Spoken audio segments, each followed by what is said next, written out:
लो तुम भी मुख मीठा करो, अयोध्या के नए युवराज आने को हैं। कितना शुभ समाचार है ना। हाँ, ईश्वर करे महारानी और उनकी संतान को सुखी रखे एकदम। बहुत शुभ समाचार है सच में। कितनी खुशी की बात है ना ये।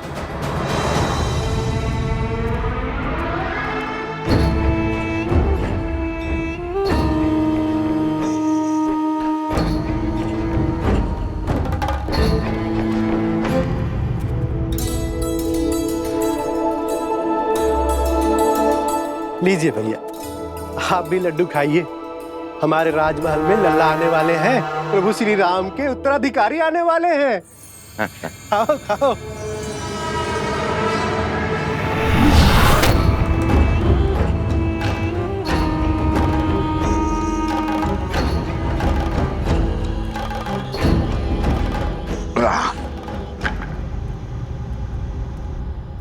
भैया, क्या ये सत्य है? श्री राम की संतान होने वाली है? हाँ हाँ, सुना नहीं? सारे अयोध्या में लड्डू बट रहे हैं। चलो अच्छा है। जो 14 वर्ष में नहीं हुआ वो अब हमारे कानों को सुनने को मिल रहा है। क्या क्या कहना चाहते हो? क्षमा करना भैया, वो क्या है ना कि 14 वर्ष से कोई शुभ समाचार मिला नहीं और अचानक से वनवास से लौटते ही ये संतान की खबर। लड्डू खाओ, लड्डू खाओ।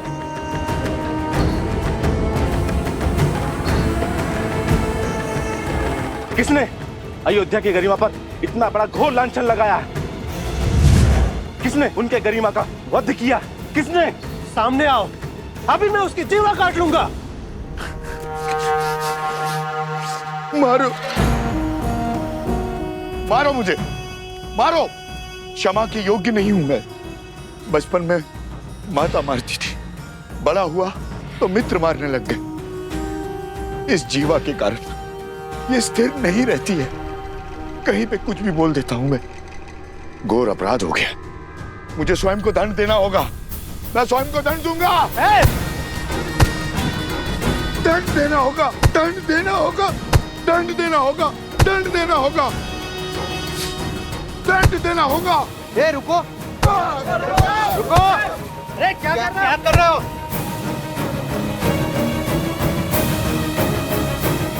श्री राम और अयोध्या से प्रेम ही इतना है, सुख के समय पे भी तर्क खोजने लग गया, जो बात मेरे दिल को कचोटती है। क्या वो आप सबको व्याकुल नहीं करती? हमने श्री राम की तरह वनवास के दुख नहीं भोगे। हमने तो महारानी सीता की तरह 6 महीने उस दुष्ट रावण की लंका में रहने का दंश नहीं भोगा। सोचिए, विचार कीजिए, क्या क्या हुआ होगा उस 6 मास में। क्या क्या बीती होगी महारानी सीता पर। क्या ये विचार आपको व्याकुल नहीं करता? अपनी व्याकुलता हमें नहीं, श्री राम को बताना, वही निर्णय लेंगे। चलो मित्रों। अरे रुको, रुको, कहां जा रहे हो? मैं स्वयं लज्जित हूं। अब तुम जाकर ये प्रश्न श्री राम से पूछकर उन्हें लज्जित करोगे? वो श्री राम जिन्होंने अयोध्या को मान दिया, सम्मान दिया, उन्हें लज्जित करोगे? क्या उत्तर देंगे? उनका तो स्वयं संबंध है इस घटना से। देवी सीता के लिए रावण का वध किया है श्री राम ने।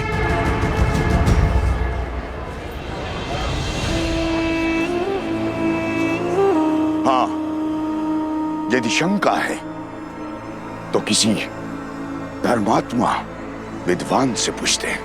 तो फिर मंदिर के पुजारी जी के पास चलते हैं, वो विद्वान भी है और धर्मात्मा भी। वही इसका उचित समाधान देंगे। ये उचित? बिल्कुल। हाँ, क्यों भाइयों? बिल्कुल हाँ, सही हाँ। बोल।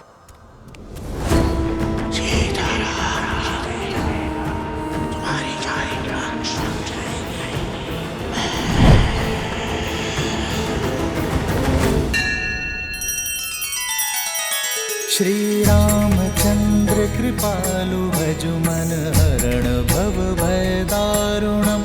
नव कंज लोचन कंज मुख कर कंज पद कंजारुण।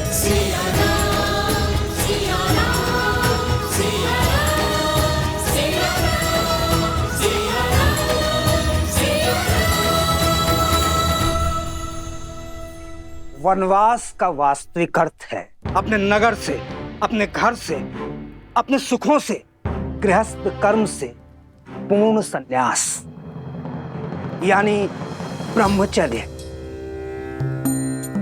श्री राम जैसा पुरुष जिसके मन में धर्म के संस्कार बसते हों, वो वन के वातावरण में संतान को जन्म देके उस संतान को धर्म से वंचित नहीं कर सकता। वो अपना ब्रह्मचर्य नहीं तोड़ सकता।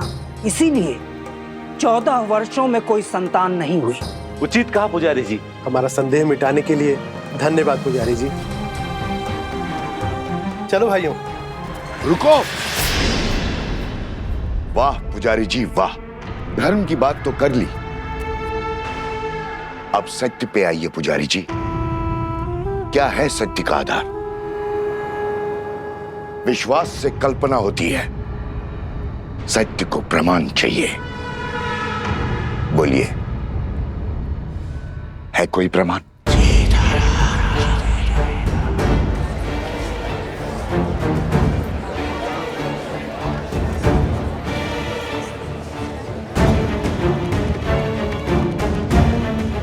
क्या हुआ पुजारी जी?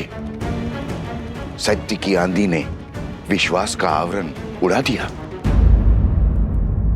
अरे अभी समय ही कितना हुआ है वनवास से वापस लौटे हुए। एक ने कही, दूजे ने मानी, बस वही दो ज्ञानी।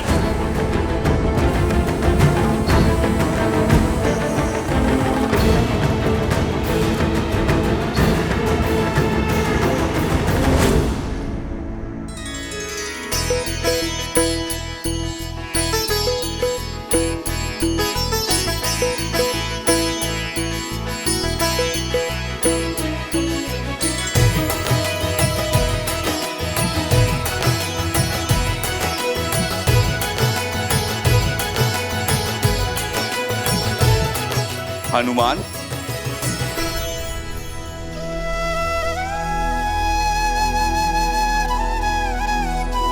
वाह हनुमान, तुमने स्वयं के साथ साथ बाकी सबको भी व्यस्त करके रखा हुआ। प्रभु श्री राम युद्ध के लिए प्रस्थान करेंगे अब। अच्छा है महाराज, मेरा तो बैठे बैठे ये शरीर ही अकड़ गया था।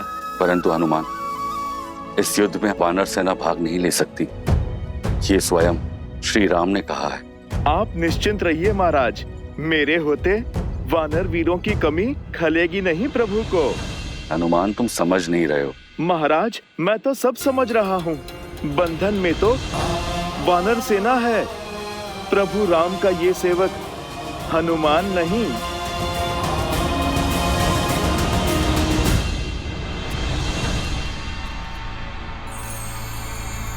सुना है श्री राम अपनी सेना लेकर पश्चिम की ओर जा रहे हैं, उस दुष्ट भास्करन और उसके बेटे से लड़ने। हाँ, आक्रमण तो हुआ है, कदाचित शत्रु बड़ा बली है। अच्छा,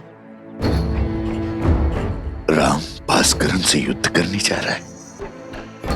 भास्करन से युद्ध तो भरत और लक्ष्मण भी कर सकते हैं, फिर राम स्वयं क्यों जा रहा है? वो भी ऐसे समय में जब सीता गर्भवती है। राम ऐसी मूर्खता क्यों कर रहा है?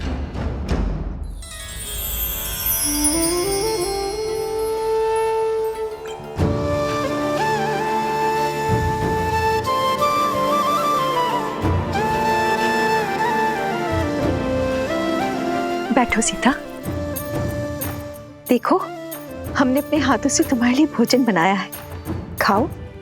इतना सब? इतना सब कहाँ, अब तुम एक नहीं दो हो। तुम्हें हमारे आने वाले पौत्र के विषय में भी तो सोचना है। होने वाले शिशु के लिए पोषण अति आवश्यक है, ग्रहण करो।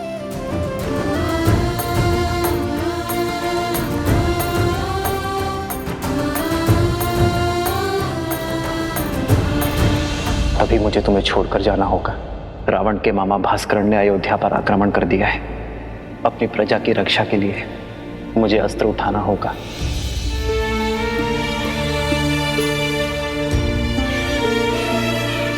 देखने भर से पेट नहीं भरेगा पुत्री। माता, मेरा कुछ खाने का मन नहीं।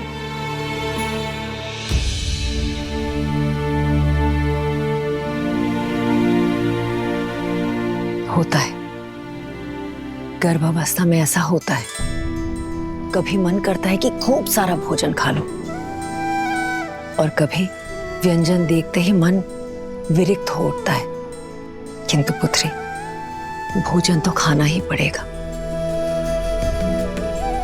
गर्भावस्था में माता को अधिक ऊर्जा की आवश्यकता होती है। खा ले पुत्री। जितना मन भाए उतना खाओ। ये लो। नहीं माँ, मन नहीं है। दीदी, होने वाली संतान तो अभी से राम के गुण दिखा रही है। स्मरण है आपको, जब राम छोटा था तो कितनी हट किया करता था। ये भोजन खाना है, वो व्यंजन नहीं करना। रात्रि में उठ कर मुझसे व्यंजन बनवाया करता था, और मैं रात्रि में उठ कर उसके लिए राजभोग बनाया करती थी। स्मरण है दीदी? हाँ, याद है।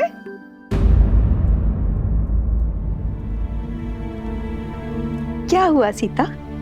मुस्कान होठों पर आई पर गालों तक नहीं पहुंची। क्या हुआ है पुत्री? महारानी की जय हो। महाराज युद्ध के लिए प्रस्थान करने के लिए सच है।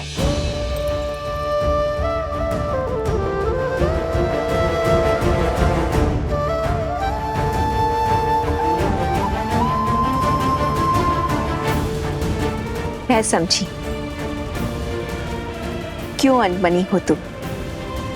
ऐसी दशा में कोई स्त्री नहीं चाहेगी कि उसका पति उससे दूर जाए, पर अभ्यास करना होगा।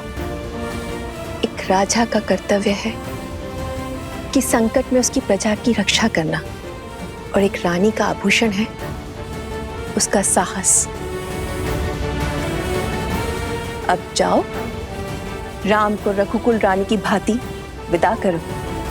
जाओ।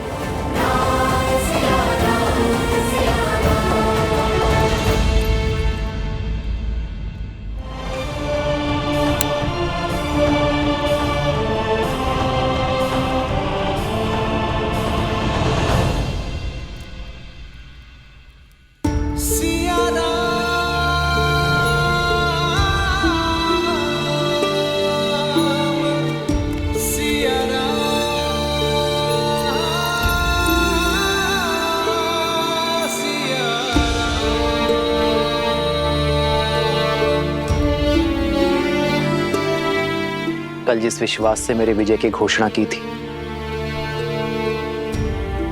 आज उस मुख पर इतनी चिंता क्यों सीते?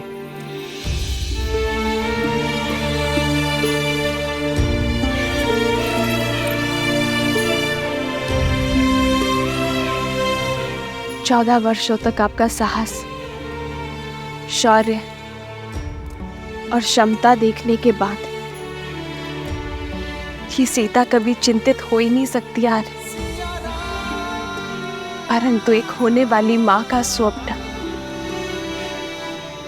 बिगड़ जाने का शोक अवश्य है। इतने वियोग के पश्चात सोचा था कि अब आपसे कभी दूर नहीं रहूंगी, पर कर्तव्य आपको फिर हमसे दूर कर रहा है। कर्तव्य राम और सीता को कभी दूर कर ही नहीं सकता सीते। कर्तव्य तो हमें जोड़ता है। जानती हूँ, पर ये इससे वियोग क्यों आ रहा है? इस समय आपको इसके साथ होना चाहिए था।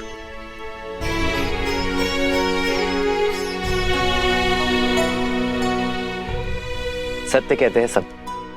माता बड़ी स्वार्थी होती है। युद्ध पर मैं जा रहा हूं, और चिंता तुम्हें अपनी संतान की है।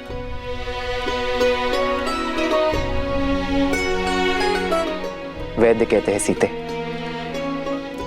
कि संतान गर्भ से ही अपने माता पिता के भाव अनुभव करती है। तो ये वियोग हमारी संतान को और प्रबल बनाएगा। कर्तव्य की पुकार का पालन करने की सीख उसे गर्भ से ही मिल जाएगी। और मैं जानता हूं कि मेरी सीता इस वियोग को सुख सहयोग बना ही देगी। हमारे प्रेम और वनवास की कहानियां सुनाने का समय मिलेगा ना तुम्हें? तुम मेरी शक्ति हो सीते, मेरी ढाल हो इस धर्म युद्ध में। मुझे अपनी धर्म पत्नी के साथ की आवश्यकता है।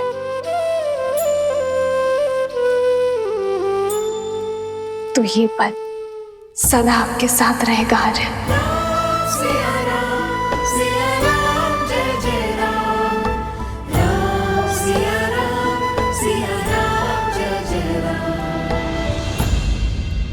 एक बात और, आप इस युद्ध में किसी को भी भेज सकते थे,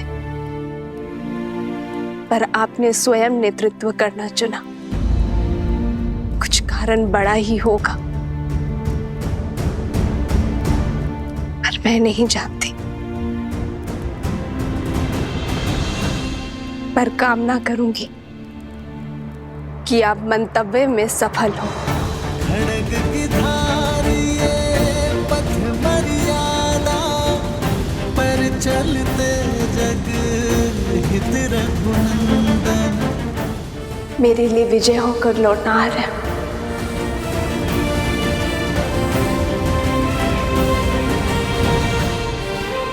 और इसके लिए शीघ्र आइएगा।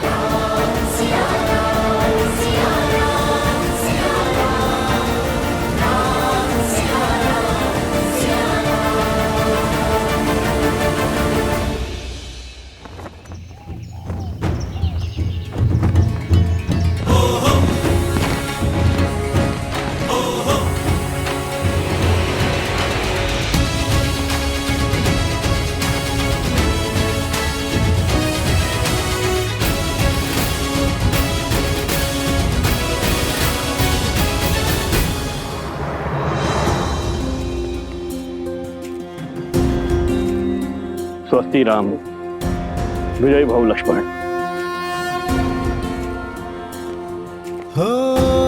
होई सोई जो राम रचि राखा,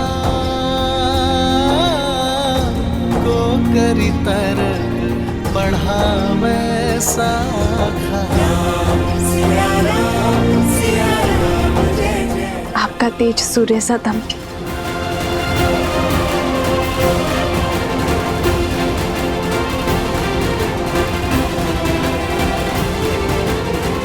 विजयी भव। विजयी भव। राम, तुम्हें शीघ्र ही राजमहल लौटना होगा।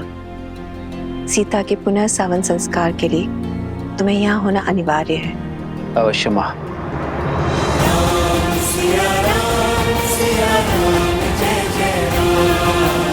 आओ लक्ष्मण।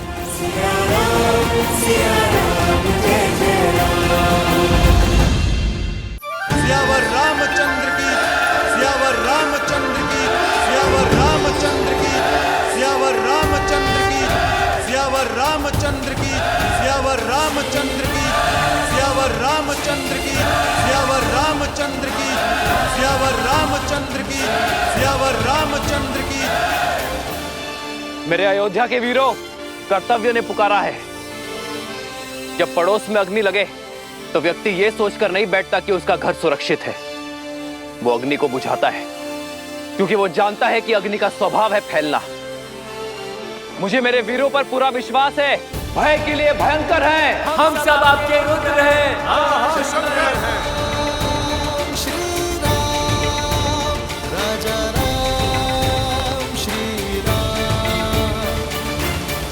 मित्र, ये मुख मोड़कर मत जाइए। वानर सेना ना सही प्रभु, हमें अपने साथ ले चलिए। जो हृदय में बसते हैं उनसे मुख नहीं मोड़ा जाता मित्र। मैं आपको छोड़कर नहीं जा रहा हूं, बल्कि आपके कंधों पर एक बहुत बड़ा उत्तरदायित्व देकर जा रहा हूं। जब मैं वहां युद्ध लड़ूंगा, तब आप यहां अयोध्या का भार संभालेंगे, और जब आपके प्रस्थान करने का समय आ जाएगा, हम युद्ध से लौटकर आ चुके होंगे।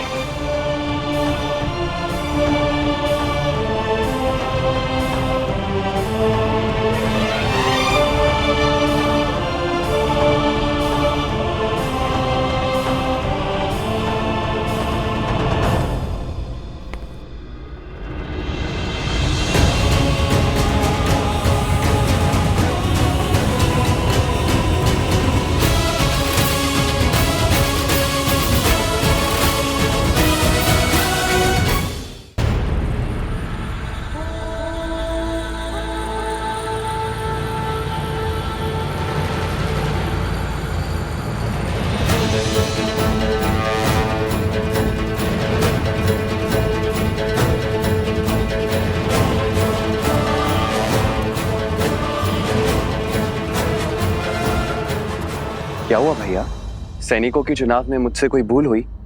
जिस समाज में बालक के हाथ में शास्त्र के बदले शस्त्र हो, वहां असुरों का वास होता है शत्रुघ्न। जीवन भर राष्ट्र सेवा का भार उठाने वाले वृद्ध समाज सेवा पाने के अधिकारी हैं, और जो युवा अभी अभी विवाह के बंधन में बंधे हैं, वो भी युद्ध में जाने के योग्य नहीं है। प्रभु, ना मैं बालक हूं, ना मैं वृद्ध हूं, और ना विवाहित। फिर मुझसे राष्ट्र सेवा का सुख क्यों छीन रहे हैं आप? क्योंकि तुम अयोध्या के सैनिक नहीं हो।